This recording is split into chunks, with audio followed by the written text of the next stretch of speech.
U.S. President Donald Trump has lifted restrictions on the deployment of anti-personnel landmines by American forces. The decision reverses a 2014 Obama administration ban on the use of such weapons, which applied everywhere in the world except for in the defense of South Korea. The Trump administration said Mr. Obama's policy could put U.S. troops at a severe disadvantage. Thousands of people are injured and killed by landmines every year. U.S. forces will now be free to use the weapons across the world in exceptional circumstances, the White House said. The U.S. is not a signatory to the 1997 Mine Ban Treaty, which restricts the development or use of anti-personnel landmines. The Obama-era ban applied to the U.S. military everywhere but on the Korean peninsula. That exception was made under pressure from military planners, to protect U.S. troops based across the demilitarized zone from the North Korean military. Mr. Obama also ordered the destruction of landmine stockpiles not made to defend South Korea. But the Trump administration has now scrapped that policy, stating that the president was rebuilding the U.S. military.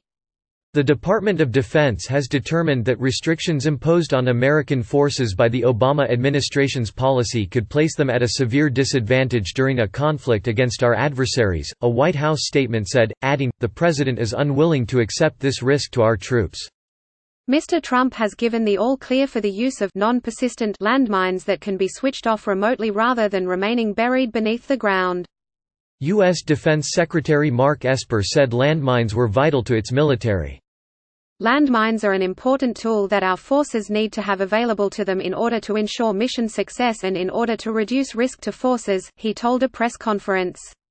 That said, in everything we do we also want to make sure that these instruments, in this case landmines, also take into account both the safety of employment and the safety to civilians and others after a conflict. Rachel Stoll, an arms control expert at the Stimson Center think tank in Washington, called the decision inexplicable. "I have no idea if it's posturing or a reality that the U.S. is claiming back the right to use landmines," she told the BBC. "It's inexplicable given all we know about these deadly weapons and the amount of money the United States has spent demining around the world," she added.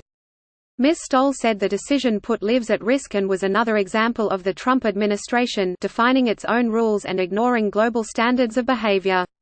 While the Obama administration refused to join the global ban on anti-personnel landmines, it broadly sympathized with the aims of the 1997 Mine Ban Treaty.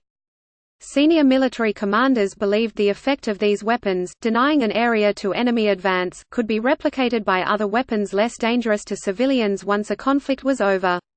Now landmines will be more widely available to U.S. commanders, the argument being that their absence leaves them at a disadvantage in relation to likely adversaries, perhaps a reference to the fact that neither Russia or China have banned or placed any restrictions on such weapons. The use of anti-personnel landmines by U.S. forces will only be in exceptional circumstances, says the Pentagon, and only non-persistent types, i.e. versions that disarm themselves after a period, will be used. But campaigners will see this as striking at the international norm outlawing these weapons, and will argue that for all the technical wizardry many mines may still fail, remaining live and risking injury to innocent civilians. The use of anti-personnel landmines has been banned by 164 countries, and yet they're still being used in conflicts around the world. There are an estimated 110 million anti-personnel mines still in the ground, with more being laid every year. In 2017, more than 7,000 casualties were caused by mines and other explosive remnants of war, including nearly 2,800 deaths, according to the Landmine Monitor. More than 120,000 people were killed or injured by landmines between 1999 to 2017, according to the same group.